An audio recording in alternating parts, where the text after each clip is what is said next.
शादी का उद्देश्य होता है कि पहले मेरा शादी हो जाए, मैं कुछ कमा लूँ, फिर मेरे बच्चे हो जाए, वो पढ़ लिख ले, वो भी अच्छा बन जाए। लेकिन अगर आप एक काली सच्चाई ट्रांसजेंडरों की ये भी कि अगर आप उनकी तरफ देखें तो उनके पास भगवान के सिवा क्या है? कुछ भी नहीं। क्या उनके पास कोई उद्देश्य है?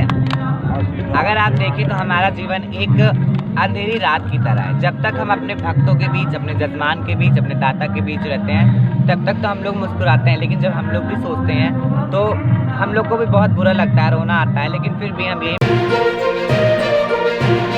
बिल्कुल। नमस्कार दोस्तों, मैं संतोष चौबे न्यूज़ सर्वोत्तम में आपका हार्दिक स्वागत करता हूं। दोस्तों, इस टाइम मैं किन्नर अखाड़ा में आ चुका हूं, जो महाप्रयाग महाकुंभ में स्थित है।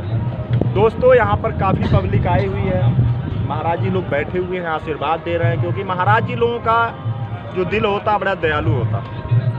इस समाज को ही अपना सब कुछ, धन दौलत, बाल बच्चा, परिवार, जो भी है समाज को ही मानते हैं और अपने दिल से सिर्फ आशीर्वाद ही सबको देते हैं। और इनका आशीर्वाद, परमात्मा की इतनी इनके ऊपर कृपा होती है कि जिसका चाहे वारा न्यारा कर देते हैं। आशीर्वाद दिए, उस बंदे का जो बोल दिए ईश्वर तुरंत स्वीकार कर लेते हैं। कभी ईश्वर उस चीज़ को डिनाई करते ही नहीं है। तो दोस्तों, महाराज जी बैठी हैं यहाँ पर। आप देखने में तो अभी कम उम्र की लग रही हैं, लेकिन पदवी तो वही है। तो दोस्तों, मैं बातचीत करके आपको दिखाता हूँ। गुरुजी, आपका शुभ नाम? जय श्री महाकाल। मेरा नाम डॉक्टर शनाया नंदगिरी है। गुरुजी, आप कहाँ से हैं? मैं प्रयागराज की धरती से हूँ। गुरुजी, आप डॉक्टर बताए हैं, डॉक्टर शनाया गिरी।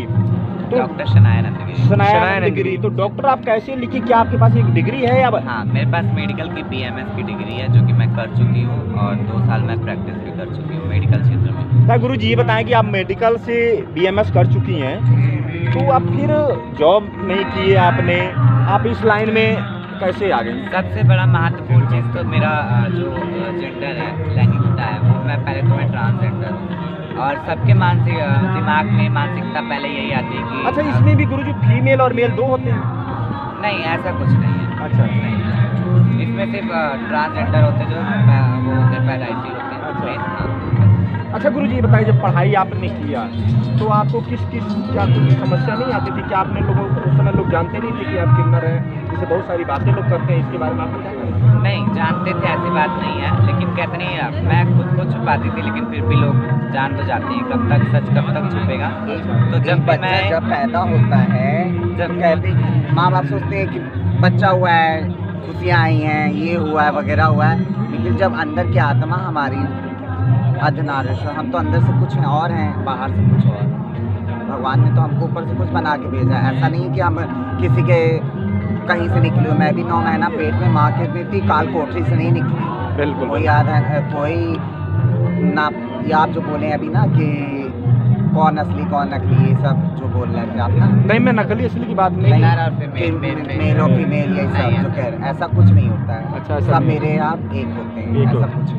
अच्छा गुरुजी, ये बताइए, जिस समय आप पढ़ाई आपने पूरा कर लिया, तो आप तो काफ़ी पढ़ी लिखी हैं, पोस्ट ग्रेजुएट हैं आप, तो पढ़ाई करने के बाद आपको ऐसा नहीं लगा कि अब जॉब करना चाहिए?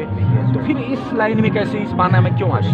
अगर जॉब की बात करें तो यहाँ सामान्य लोगों को जॉब नहीं मिलती। मैं तो फिर भी ट्रांसजेंडर हूँ। उसमें क्या आपकी क्वालिफिकेशन काम करेगी कोई जेंडर? अभी तक गवर्नमेंट की किसी भी स्कीम में ट्रांसजेंडरों के लिए उत्तर प्रदेश में और मेडिकल क्षेत्र में भी ट्रांसजेंडरों के लिए अभी तक आरक्षण नहीं है। आरक्षण होगा तो भविष्य में मेरे जैसे जो आने वाले हैं वो जरूर सोचेंगे। ऐसा नहीं है, ट्रांसजेंडरों में भी बहुत पढ़े लिखे लोग हैं, एजुकेटेड लोग हैं, बहुत ही कलाकार हैं, ठीक है, उसमें भी बहुत सारे लोग। अच्छा गुरुजी, ये बताएं कि जब किसके कहने पर आप आए, किसी के कहने पर आप आई हैं इस समाज में, पूर्वक चली आई?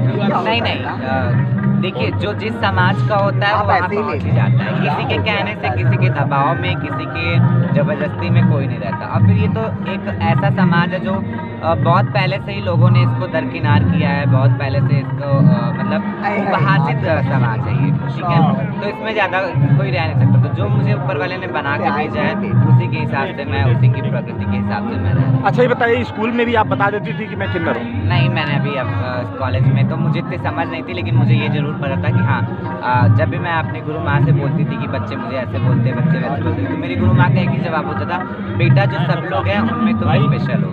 इसलिए भगवान ने तुमको स्पेशल बना के भेजा है, इसलिए वो ऐसा कहकर मुझे सांत्वना देती थी। मतलब वो आपका हौसला गिरने नहीं देते थे? हाँ बिल्कुल, वो मेरा हौसला गिरने नहीं देती थी। जहाँ भी मैं रहूँ, जहाँ भी डगमगाऊँ, वो मेरा हौसला जरूर बढ़ाती। अच्छा ये बताइए, फिर अपने माता पिता जो आपके अभी भी तो होंगे, क्योंकि अभी तो उम्र आपकी ज़्यादा तो है नहीं, तो आप कभी माता पिता के पास जाती हैं? नहीं, मेरे फादर नहीं है, मेरी एक माँ है जो कि काफ़ी टाइम हो गया मुझे मिले हुए। क्योंकि देखो किन्नरों का जो जीवन होता है, ट्रांसजेंडरों का जो जीवन होता है, वो अगर देखा जाए तो एक तरीके से जब उनका जन्म होता है, जब उनकी पहचान हो जाती है, तभी से उनका शारीरिक जीवन हो जाता है, सात्विक जीवन हो जाता है, तभी से उनका घर बार मतलब एक घर मोह माया से वो छूट जाते हैं एकदम से। वो घर द्वार छोड़ के अपने गुरु माँ के पास रहने लगते हैं। अच्छा गुरुजी, तो फिर आपको कभी अभी भी आपको लगता कि कभी तपस्या करना है, जैसे लोग तपस्या में लग जाते हैं, ऐसा कुछ आपके? ट्रांसजेंडरों का जीवन एक तपस्या है। अगर आप अपने आप में देखें किसी भी मनुष्य को, अगर आप साधारण मनुष्य को देखेंगे तो उनके पास जीवन में उद्देश्य होता है कि जैसे एक सांसारिक व्यक्ति का उद्देश्य होता है कि पहले मेरा शादी हो जाए, मैं कुछ कमा लूँ, फिर मेरे बच्चे हो जाए, वो पढ़ लिख ले, वो भी अच्छा बन जाए। लेकिन अगर आप एक काली सच्चाई ट्रांसजेंडरों की ये भी कि अगर आप उनकी तरफ देखें तो उनके पास भगवान के सिवा क्या है? कुछ भी नहीं। क्या उनके पास कोई उद्देश्य है?